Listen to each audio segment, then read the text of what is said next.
World Cup, athletes have become celebrities that we love to watch and, of course, talk about. We know where they live and we know who they date, but the really important question is, why do they drive? Barbara Terry can answer that for us. She is the author of the new book. It's called How Athletes Roll. Good to have you here today, Barbara. Thanks for having me. So why do you think we are so interested in everything that the athletes do and say, and, of course, when they drive? They're superstars. You know, they're overachievers. They're intriguing. I mean, they are the exception. You know, not just their workout routine, but running the gamut. You know, of what they do drive. You know, and it's amazing how some of them are a little bit more conservative than others. You know, there's definitely some athletes in the book like Michael Strahan and his Mercedes SLR. But it's the stories. You know, the pictures are amazing, but it's the stories in the book that are so complex. So you're a car enthusiast and a car expert. How did you come to decide to write this? You know, about 3 years ago, I interviewed Jay Novacek and Ricky Williams both for a television pilot. And at that time, I thought, you know, how cool would it be to get athletes running the gamut of all sports, talking about their cars, you know, and put into one publication. Yeah. So I started out about a year and a half ago, you know, literally Googling you know, Tony Dorsett agent, Tony Dorsett manager, until I really got the 40 commitments that I needed. And then started traveling and going to their homes and, you know, talking to them about what their first car was, and most of them had, you know, a hand-me-down car as their first car, which we can all identify with. You know, so no matter if you're, you know, a fan of all 40 or 20 or 5 athletes, you can identify with what they drive, whether it was currently or in the past. So out of the 40, did you get the people you really wanted? You know, I did. I created my hit list back in the day, as I like to call it. And, you know, growing up with a bunch of brothers in small town Texas, I've been a huge sports fan all my life. So, I mean, I was very familiar with all these athletes. And, you know, I got, you know, looking back at it, I mean, yes, we did reach out to athletes that, you know, just couldn't for their scheduling, you know, or timing of it. But, you know, I'm really happy with the 40 that are in there. 38 guys and 2 girls. Great. Glad you included a few girls in Yeah. there. And some of the reviewers are saying that you really got some great interviews. You really got some athletes that don't normally get on themselves in interviews to speak up and say some great things. So that's got to feel good. It does. You know, the book has only been out on its stores for, 4 days now, and the reviews are already amazing. And, you know, I have to say, though, when I was, you know, interviewing them, and I really tried to ask all athletes the same questions. I didn't know that they were opening up to me a little bit more than maybe they have in the past during interviews, you know, but they all wanted to talk about their history with cars, you know, and show me their cars. You know, it's rare that they ever get talked about, you know, or asked about, you know, what that first car was or who taught them how to drive. They were always asked about their performance or lack of performance, with some of them on the field or on the racetrack. So they were very, very accommodating. Probably a lot of them also love their cars as much as they love their athletics too. So talk about some of the interviews that really stand out in your mind and match up some of the athletes with their cars for us. Oh, wow. You know, like I said earlier about some of them being a little bit more conservative with their choice of cars.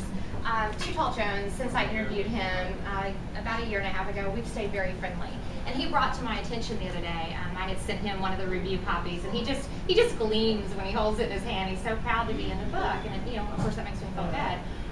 But, you know, he made the analogy that when he was reading through the chapters, that if their car choice was conservative, they must be conservative in other choices in their life too, not just with their automobiles, which is true. But you take someone like Sean Marion or Michael Strahan, and they've got the Maseratis and the Mercedes SLR and the Aston Martins, and they're a little bit more flashy. And if you look at the personalities, they are a little flashy, you know, but like Arnold Palmer, you know, he's been flying himself to golf tournaments for years now with his jets. And that's just who he is, you know, but again, it's how they roll. So it's not just about cars and trucks, it's about tractors and SUVs and airplanes and skates and skis. Any mode of transportation. Yes. Because if I were thinking about athletes, I immediately would think about like the cars you just mentioned, the Maserati, really super. I would think about dollars, how expensive the cars are, the speed factor, and of course that macho factor. So some of them probably like the big, you know, sturdy vehicles like, you know, Hummers and trucks and Like their Expedition. Yeah. Yeah. Yeah, exactly. And talking about speed, we were actually we were kind of working on a television show based on the book with a couple little twists in it. So we were filming Dan Jansen the other day. He's in the book, but we were filming him for the first episode of the show. And it's really neat that, you know, he talked about driving on the Autobahn and driving very fast, and that was a memory in his mind. But he also goes very fast on the ice, speed skater, Olympic winner, so Kind of fits, doesn't it? It does, so again, if he likes to drive fast in the car and he likes to, skate fast, it definitely fits. So other than matching up the cars and the athletes, any other little tidbits you were able to get from them that you added in your book?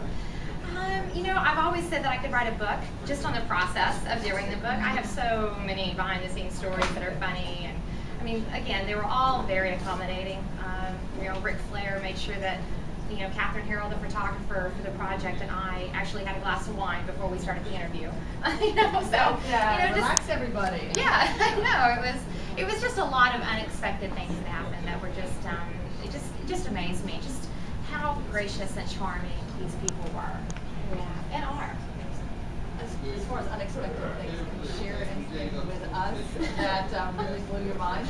I'm a single girl, so I'm going to keep a lot. Did you say you got hit on a little, huh? No. I can say that I've made some really good friendships from the athletes. Mentioning Too Tall Jones, he was very, very nice. He actually gave my photographer and I season tickets to a Dallas Cowboy game the next day. Took us out to a great steak dinner, and again, just very charming people. And it wasn't easy getting the commitments, but they want to talk about the car history, and I think that they were all very glad, and a lot of them have emailed me seeing the first copies of the book, and they're very honored to be in the book, and I'm very honored to have them. I love what I just paged through right now. I love seeing all the pictures.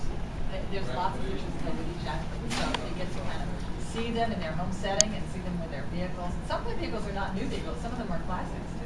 A lot of classics. Bill Goldberg, funny story. We pulled up to what we thought was his house, and it was really the garage that he kept all these cars in. And he has them stacked on lifts on top of each other, and just an amazing collection of classics. But yeah, a lot of the football players have a lot of classic Sounds like Jay Leno. I hear he has many garages for all his vehicles too. He was a thought, but he wasn't an athlete. Yeah, that's true. All right, next book. Yes. Book you can do that. Barbara Terry, thanks so much for coming in and talking about your new book. Thanks for Sounds like having it'll me. be real interesting